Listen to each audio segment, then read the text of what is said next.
All right, so we are finally at the stage where we are ready to paint. So we have laid out the stencil of the middle of the circle to separate the front half and the back half. We've laid out the sector lines, 34.92 degrees, and now we are finally ready to paint. So as you can see behind me right here, we've laid out the toe board where we want it to be. We've marked on the toe board where we're actually going to drill into the ground. We haven't drilled yet, but we have laid out where we're going to drill into the ground, and we're going to anchor the toe board in the ground so that you can bolt and unbolt it out pretty quickly just with a wrench. So we'll show you that process when we get to it, but for today, we're going to paint. So the first thing that we are going to do is go over all of the blue tape that you see on the ground. We're going to make sure it's all stuck and nothing is coming up because it has been a few days since we laid the tape down. So we're going to flatten everything back out, make sure everything is stuck. We're going to remeasure, and then we're going to finally go over and paint. Now the paint that I have is a white glossy paint. So it's just a regular kind of gloss paint that you can get in any hardware store. It's a high gloss, gloss white, can't get any more basic than that. 2 coats should do it, so we're going to go over once, then we're going to go over it again, then we will peel up the tape and show you all exactly what it looks like. Before I forget, I want to tell you about the brush as well. Get a small brush. So this is a 1-inch brush, which is suitable for really any type of paint. This is a latex-based paint, so 1-inch brush is going to be perfect for you. Anything thicker than that, you might go over the lines a little bit, might make it a little bit trickier to kind of lay the paint out and not make a mess of it. So 1-inch brush is going to be perfect. Other than that, really you just need some cleanup material, some paper towels, just in case there's a little bit of mess or a little bit of dripping on the circle when you're painting it. But really, that's all it takes, guys.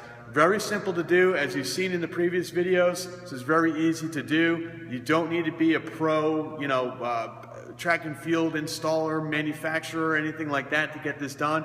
You can do it at home with a little bit of elbow grease. So we're going to go over the blue real quick. We're going to put this on time-lapse mode. We're going to show you exactly, how we're going over it. We'll pull the tape up, give you all a really good view.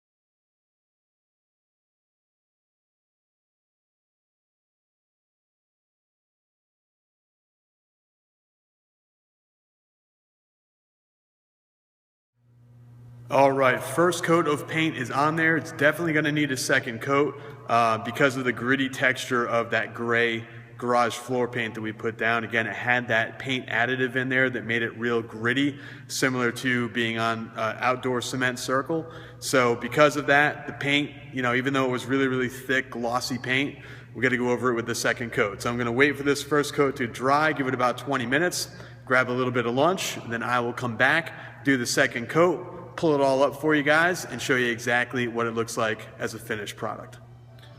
All right, so it has been about 20 minutes. Chow down on some lunch. For those of you curious, 1 cup of diced chicken, 1 cup of cooked brown rice, half a cup of cut up green beans, and an apple. So that was lunch. I eat about every 3 hours, so that's a pretty typical meal for all of those out there who were wondering, because I know you have all sent me emails about this before.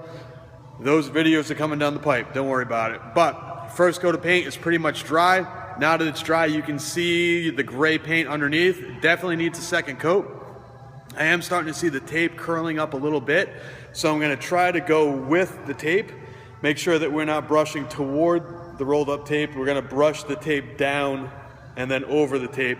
Keep it nice and smooth, all right? So hopefully this is turning out okay, I think. We're going to see it at the very end when we peel the tape up, show you guys the finished product.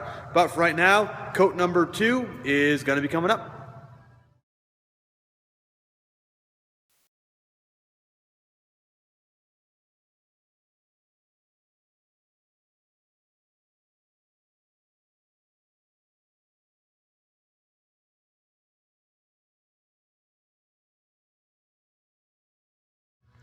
All right, so second coat is on. I have no idea how it came out. We're gonna let it sit for about a half an hour. Then we're gonna pull up the blue painter's tape and see what it looks like.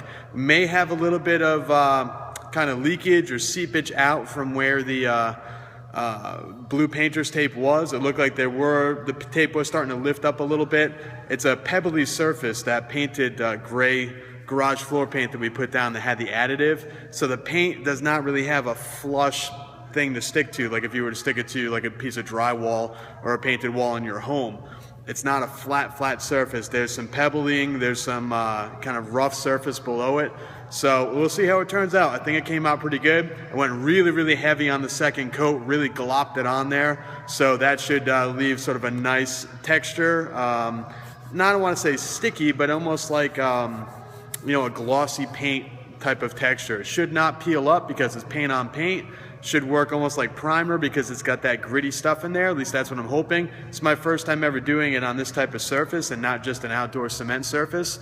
So we'll see how it turns out. Gonna pull up the paint in about half an hour, show you guys the final results, take some pictures, show you if there's any imperfections, and then from there, the net is on the way. It's scheduled to arrive on Monday. We're gonna paint the outer circles, drill the toe board, anchor the toe board down, hang the net, and then we're almost done with our indoor circle. And we have Journey on the radio.